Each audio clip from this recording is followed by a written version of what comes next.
Hello, fellow poker enthusiasts. I'm Joel Smith, your host for The Final Table, the show made by and for weekend warriors, home game heroes, and low-stakes grinders chasing that next big score without quitting their day jobs. Whether you're crushing the 1-2 live games, battling micro-stakes online, or just trying not to tilt after a bad beat in your buddy's home game, this is your spot. We keep it real. No pro-level GTO solver talk, just practical tips, funny stories, and inspiration from players like you who turned a small buy-in into something memorable. Let's get this started.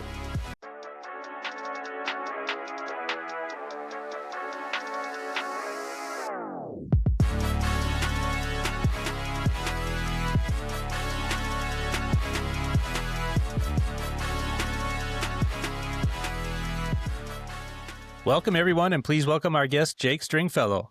He's a local grinder from the state of Minnesota, here to share stories of his personal poker journey. Thanks for joining us, and how are you doing, Jake? I'm not doing too bad. Loving life. Second chance. Thanks for getting a hold of me. Glad to have you. Well, let's start out by having you tell us a little bit about yourself. Where are you from? I'm from Oak Grove, Minnesota. We got several of the local bars around us that I play poker here.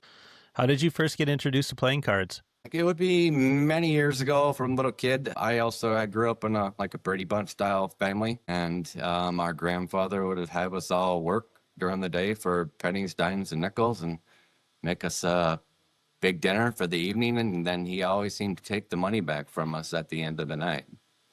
And then there was one night I was on the porch with them, and I asked him how come he was always so lucky and winning. And he laughed at me and patted me on the head and told me that it's not all about luck. It's about being the best bullshitter and the best one to read through all the bullshit. And if I could ever figure that out, I'd be one hell of a card player. So that's something here you are, huh? Strive for all these days. Nice. What kind of games did you play back then? Back then, I would say it was a lot of 5-card draw, stud, pretty much dealer's choice. I really started getting into Texas Hold'em, I would probably say when I was about 12 or 13. So that was after. So that tells you how early that I started with my grandfather. Yeah. And what about Texas Hold'em really hooked you? I would say the fact of just a very interesting game to be able to use your chips, unlike cribbage, not interrupt, to discourage cribbage players, but like cribbage, I always felt like it was just more cards and math. And with the odds of playing Texas Hold'em, I can use chips to my advantage, and at the same time to be able to get the people out of the hand. But besides that, it was just the friends, the camaraderie, being able to get together without going out, and just a lot of fun. Where do you have games locally there? You play at a casino. I know you mentioned the bars. We do have a lot of places around us. For the local FPN bars would be, which there are several, would be Route 65, which has been around for many, many years, with the FPN League, Route 47, Bradford Pub and Grub, Beef O'Brady's, several places around us. For casinos around us, which really doesn't have poker, would be Hinckley. Otherwise, Running Aces is right out my back door as well, 35 minutes away. Do you spend some time at those places too, or not? I used to a little more in the past, and then I haven't had the opportunity for quite a while due to other circumstances. Sure. Tell me about your experience with FPN. So you're a regional rep, right? Yes, I have been for quite a while. I remember it was years ago when Big Robert Butcher, was the rep, and he got into talking with me and asked me if I'd be interested in taking over. He wanted to be done. And after meeting with him a few times, I gladly accepted, and then met with Brooke and talked with Brooke, the owner of FPN, shortly thereafter, and everything's gone on since there. What's the life of a FPN rep like? What do you do for them? What's your role? Besides going out and a lot of it's word of mouth, going out and trying to get a bar to sign. I believe, honestly, it might be a little bit easier now than what it used to be after COVID, how well that the league has transferred everything around. The quarterly deal, I believe, is a lot more interesting with the bars. How many bars do you think you've signed up over the years you've been doing it? Let's see, probably closer right around the range of probably 40 bars. Yeah, and I would say that, and a lot of those bars were 2 nights a week back then. And then COVID Oh, wow. happened, and now we're here again. And I was ready to give up and ready to stop doing what I was doing because of other circumstances. But then certain people, such as the rep of, or the host of Route 47, Andy Lagarde, really convinced me and talked to me and kept telling me that the league needed me to be back in the league. So because of him, I really got enthused and wanted to come back out and try doing this league stuff all over again. And you're not only a rep, but you're also a player too.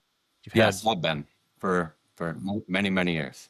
and do you have any idea how many state tournaments you've played in? It's got to I be. know that I played in several state tournaments. I know I got, for myself, I have 11 state tournament trophies Do you? from the state of Minnesota, and never really have ever really had that big win. Instead, I've had just several smaller wins that mean a lot. Say, for example, I'm sure you might be familiar with the Celebrity Bounty Tournament.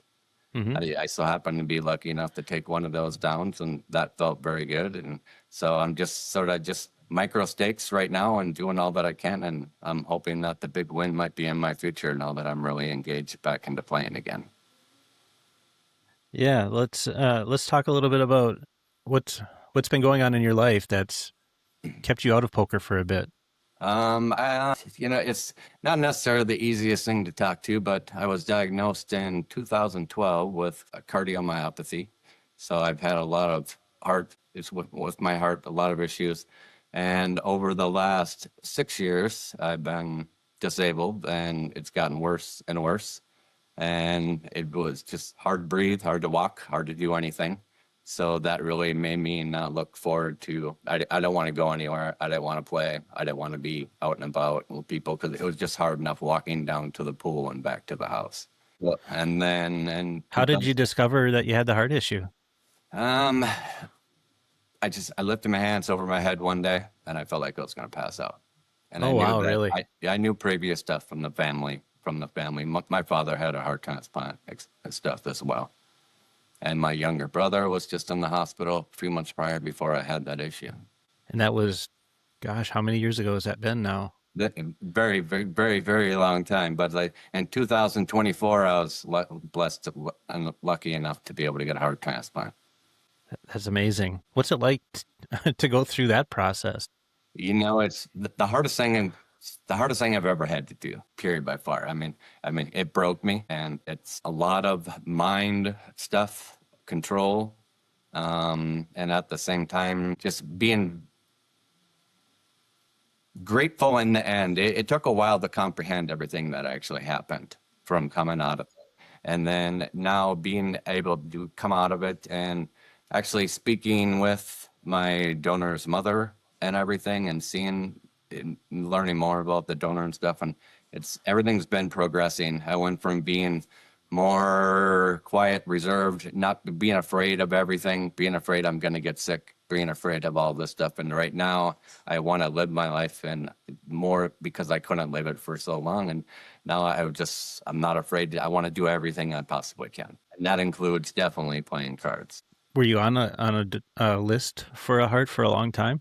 No, it's kind of sort of funny. I was going to the University of Minnesota for about 6 years. I did all the pre-approvals. I did all that. Had to stop, no more alcohol, no nicotine, absolutely no nothing, diet, etc. Lose a bunch of weight to be more acceptable for everything. And then I went in for a right heart cath biopsy, and everything seemed fine for that, including my stress test. And my cardiologist said, "See you in a year." And 2 weeks later, I was back in the hospital and deathly ill.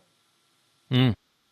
So it just happened. It happened very fast, and then once I got in, and I first I went to Mercy, and then when I finally got transferred back over to the University of Minnesota, I went from getting the Impella to getting worse on the Impella to move to a level 2 tier within a week. And then after I got moved to that within 3 days, I was very fortunate enough to actually get the call right away. What's an Impella?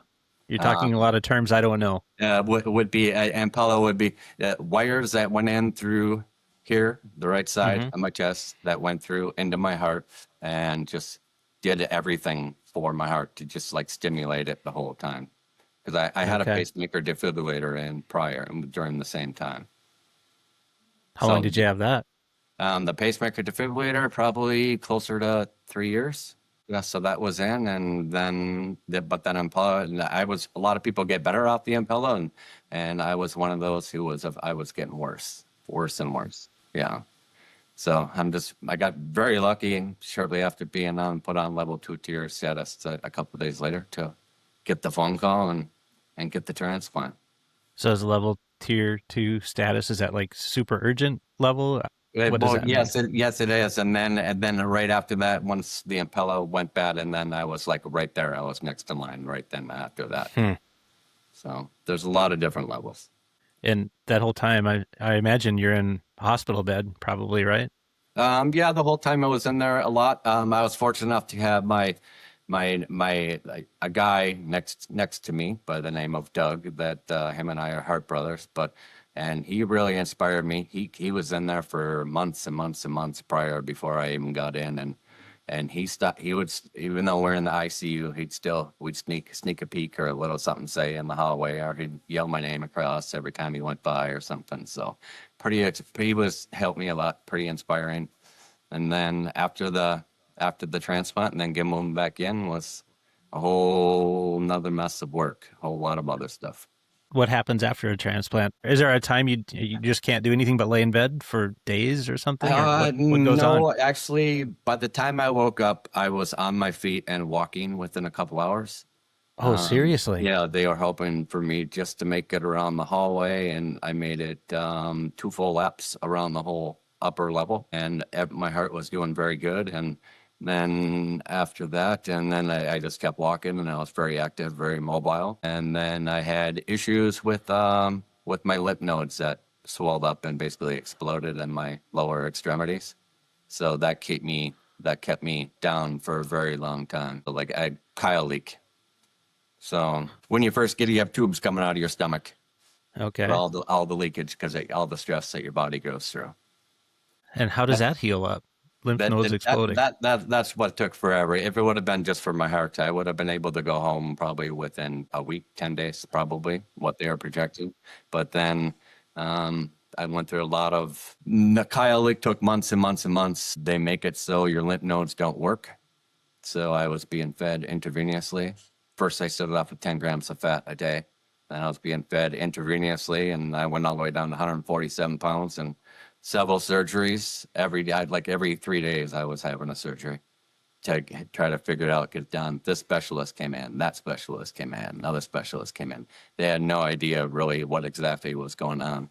I mean, I remember I went through quite a bit of testing just to be able to figure out what was going on. And it's ended up being from a couple weeks to 3.5 months. And what's going through your mind during this whole time? I Um, mean, that's when but I got to the point I go, do it if you could do it, you gotta do. I just whatever to go. And that's when it broke me. I mean, that's when I was always into a religious man and our God, but that's when I completely gave myself to God at that moment in time because I had no choice in the matter because I wasn't gonna make it without doing that. See, now you got me a little teary eyed right there already.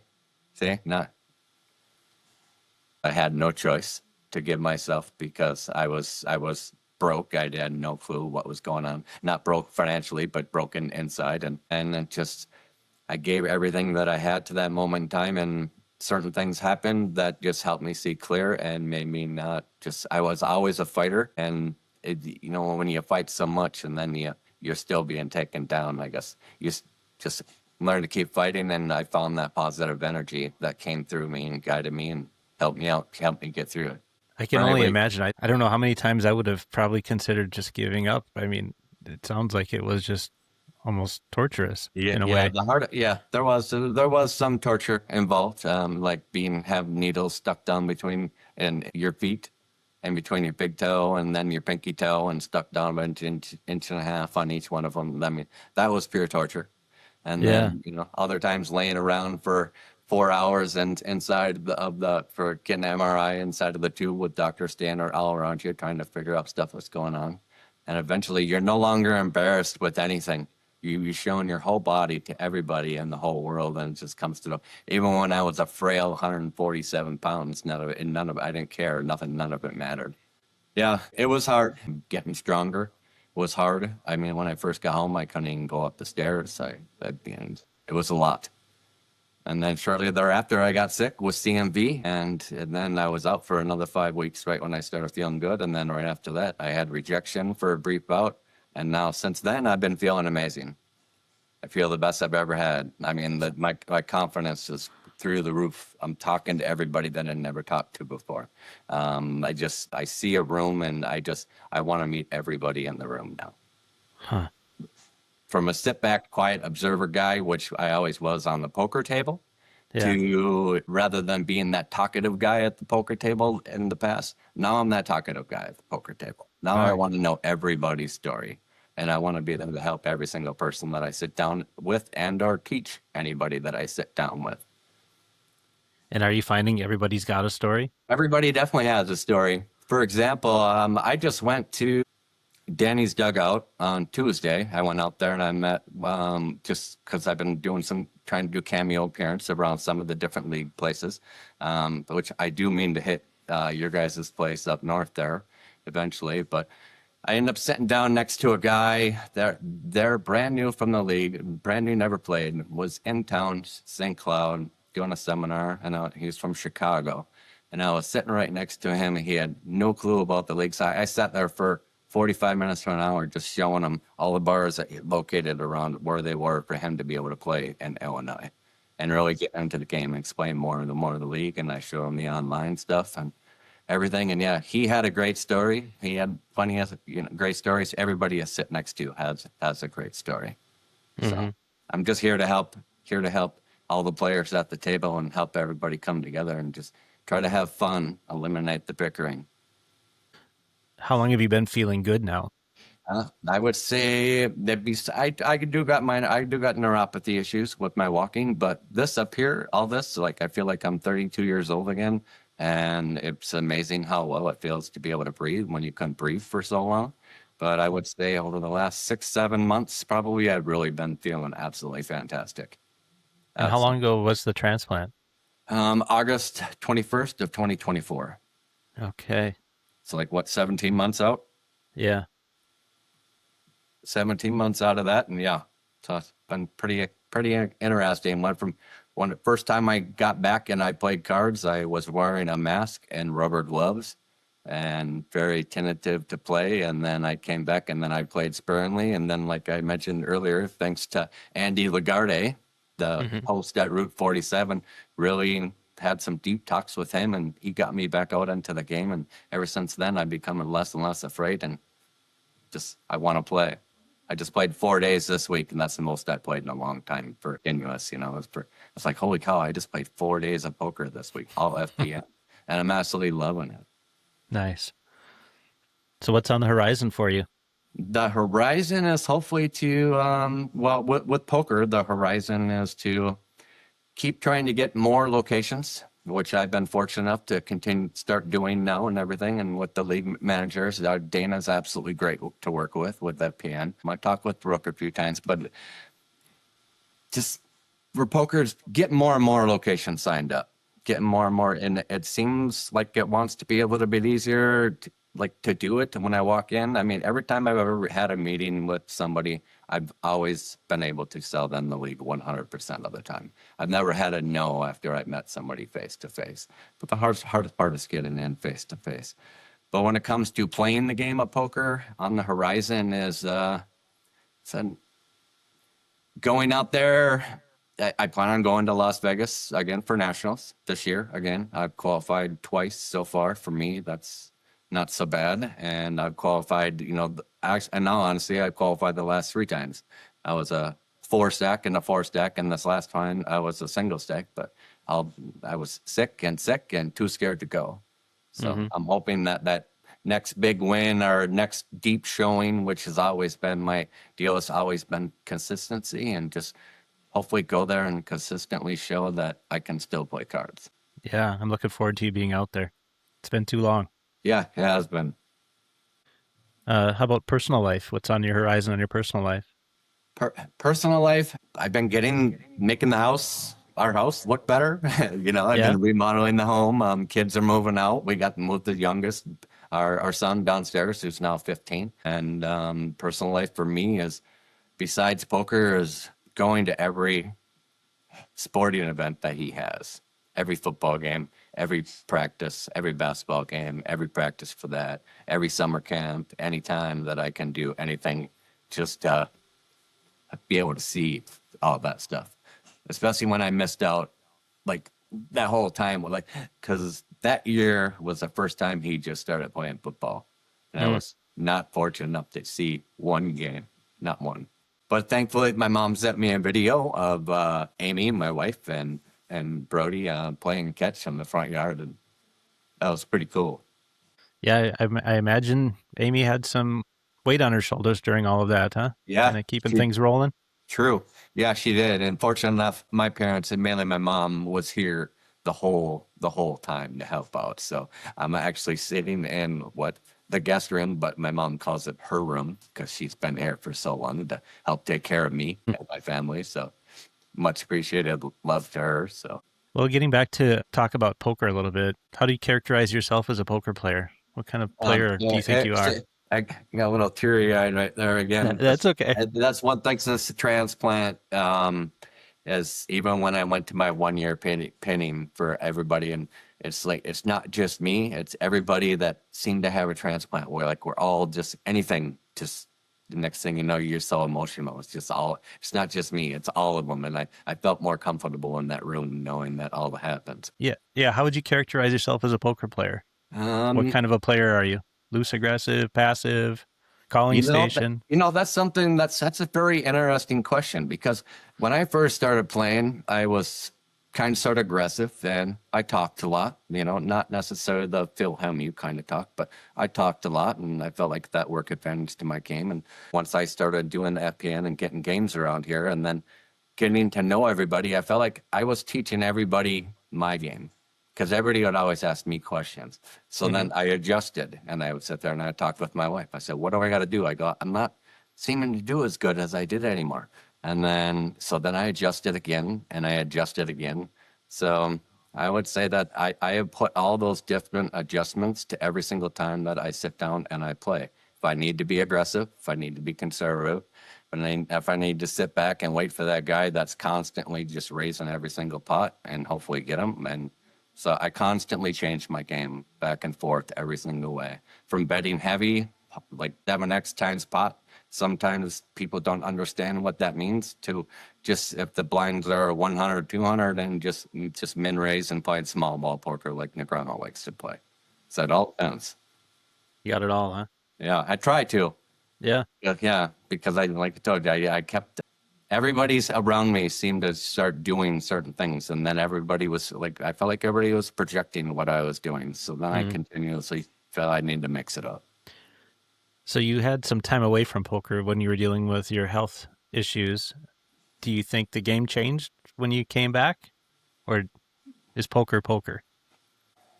I don't know. Has the game changed? Yes, slightly. And maybe just the game change kind of sort of made mainly for me. And I mean, poker is poker, but then I don't know, something inside of me just makes me feel like I'm not so tense about the game anymore, because I just want to be there and have fun. And so everything seems a little bit easier.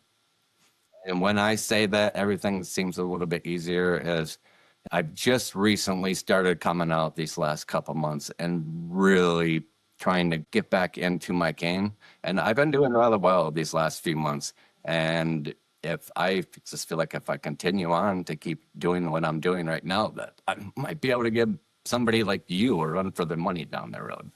It wouldn't be the first time, you know that. I wonder if you just have a different lens that you're viewing things through after everything you've been through.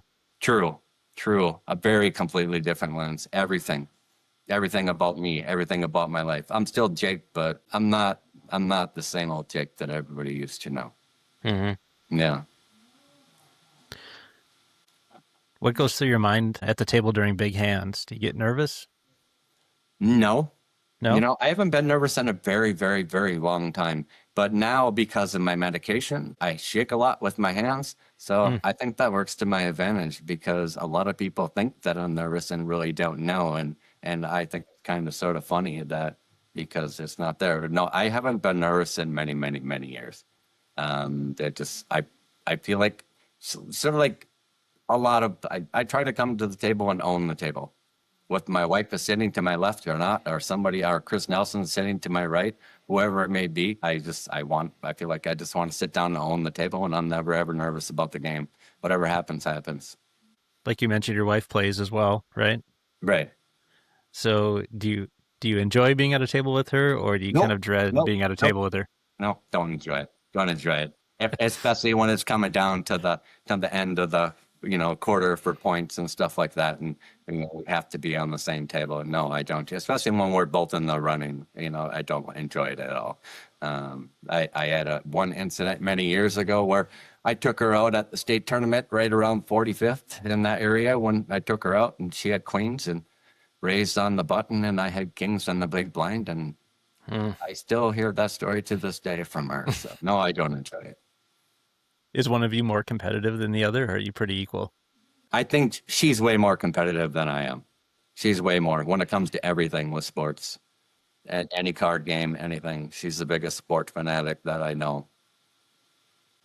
So when you look back at your poker career, what's the one thing that you're most proud of so far? Big things to come, but so far. Yeah, so far. When it comes to actually playing cards, I guess it would be just, for winnings, because, I haven't had that really big win. It's just been a lot of micro wins. And, there's been a lot of home games or smaller tournaments, where I've won $1,000, $2,000, $3,000 in games like that. And the one that, again, I'll bring it up again, the one that really made me feel good was the Celebrity Bounty Tournament, for example. A few hundred people, and a lot of very good card players there, some ring winners there and stuff that were there, and that one made me feel really good. But I mean, that's overall winning for the game of cards, but I feel like responsible for bringing our community together. That's my biggest poker win of all, to be honest with you. Yeah. Who's kind of your posse as far as the guys that you hang out with the most? Posse. Well, Chris Nelson's my next door neighbor. Oh, is he? Okay. Yes. Chris Nelson's my next door neighbor. Well, Jordan Minky. Jordan, Chris, Urban. I mean, lots of them. Sarah's, wife, and just Capetti. We have a tight knit group of about 18 of us. Yeah. Very tight knit group, about 18 of us. In the times we've been to Vegas, when you guys have been out there, I sometimes think it'd be really fun to hang out with you guys because you look like you're always having a good time. Oh, we are everywhere always, you guys go. True, we are. Especially now, I realize how much I miss it, and they've been throwing some good parties out at the shed. Okay. What's the craziest thing that's happened on one of your Vegas trips? More crazy stuff has happened around here, to be honest with you, since Vegas. I'm just more crazy stuff around here, like with the poker theme parties and stuff like that. That's a lot of craziness. Yeah, talk about that. We've had a lot of before COVID. Again, we used to have like just theme parties, and we'd have at first I started to do it at certain locations. We'd do like dress up in the '80s theme, stuff like that, or the Wild West, or stuff like that. And so that was that's a lot of fun. That brought a lot of people out that never even played cards before. We just asked the bar owner, hey, come in, will you throw in $200 or whatever, and we'll just come in and we'll give away separate prizes and stuff, and to do stuff like that. So that's been a lot of fun. We've even done stuff again with the theme parties. We'll do like 3-on-3. Like, for example, Jordan, myself, and Chris were Team Bromance.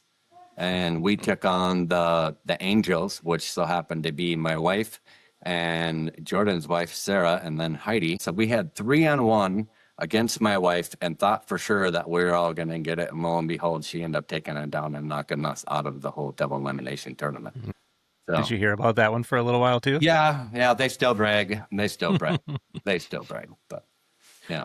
And what was your team name again? Bromance. Team Bromance. There you go. BRO.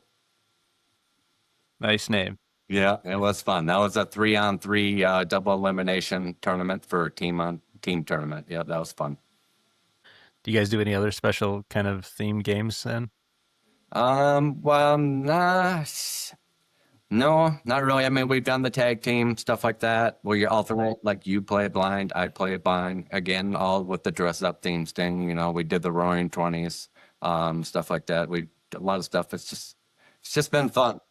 It's just been fun getting together with everybody. And then now it's again times when we go out to the Minky Shed, we tend to have a little more fun. We play change games. We'll play poker games. We'll play like painting games where we paint each other's portraits, stuff like that. Last time that was just a blast. So that's our fun. Oh, really? Yeah. Any of those portraits make it on the wall? They're all going to make it on the wall, but regardless of how bad of a painter I am, I still got voted for third for the third Did you? best. Yes, I did. So I'm impressed with that. I left the nose undone though. I wasn't finished there. You had a time limit? Yeah, we did have a time limit, half an hour, and I was trying to do too much blending. And my wife was the first one done, and if you've seen hers, you laugh just as much as everybody else did. She's good at cartoon characters, but not paintings. Yeah. Sounds like you guys have a great time. Yeah, it is. And then, like a lot of times after the games at the bar location, stuff like that, we'll all stay around, and pretty much everybody really doesn't leave and boot early. We kind of sort of sit around and we'll watch each other, or we'll sit at a separate table and play cards and sort of just root everybody on. Like people from our that Nick group, but that's what we always seem to do for each other. Did that group stay pretty close to you during your whole medical situation then over that time too, I bet? Yeah, they did. Yeah, they did. I mean, every time when they walked through that door, I just was immediately in tears. Just, you know, it's a lonely state being in there, but yes, they did all the time. And they went above and beyond. I mean, I'm so blessed to have such a great group of people that did everything that they did for me. So, yeah. What's one piece of advice you give to someone just starting out in poker? I would say know the rules of the game. Mm-hmm. Try not to be scared. And for the most part, especially when we play, everybody around you is going to help you, and have fun. That's about the best I can say right there. Don't be scared. Know the rules. What's a piece of advice that you wish someone would have given you when you first started out, besides that, what you just described? Is there something else that you think would have been really key? Slow down. Really? Slow down. Slow down. Realize that it's a grind. If there's 80 tables, for example, you can't win the game when you're just starting out in the beginning of the tournament on your one table. So slow down. You know, things will come. If you got time, things will come. And try not to win the tournament in the first hour when it's 10 hours long. Any shout outs you want to make? I like definitely make a shout out to you. I appreciate you. I always have. Looking forward to playing with you again. I miss you guys, and I'm looking forward to seeing a whole bunch of the northern Minnesota, North Dakota people, pretty much everybody, everywhere from everywhere. I mean, I've had people reach out to me that I didn't even know from Nebraska before, just because they knew who I was at the state tournament and reaching out to me during my heart transplant time and stuff. So I'll give a shout out to everybody in the FPN. Well, we're all excited to see you're back in the saddle and starting to make the rounds and playing more regularly, and excited to hear you're going to be making the trip to Vegas. Yes, for sure. For sure. Be able to give you one of those bromance hugs. Can I use that word? Bromance hugs? Oh, yes, you can. Yeah. Okay. Yeah. You can definitely give me a bromance hug. I'm all down for hugs. I give everybody hugs. Do we have to do it delicately after the surgery? Or No, can we really... I'm good. I went from 147 to like 186. I'm pretty strong now. I'm getting back up there. So, well, we covered a lot of ground. I think that about wraps it up.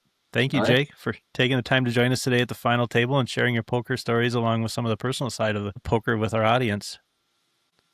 Well, everyone, if you enjoyed this poker podcast, please take a moment to share, like, and subscribe so we can continue to share these interesting stories with poker fans all over the country. Until next time, be kind to others and live just a little bit lucky. Thanks, Jake. Thank you. Thank you, FPN World.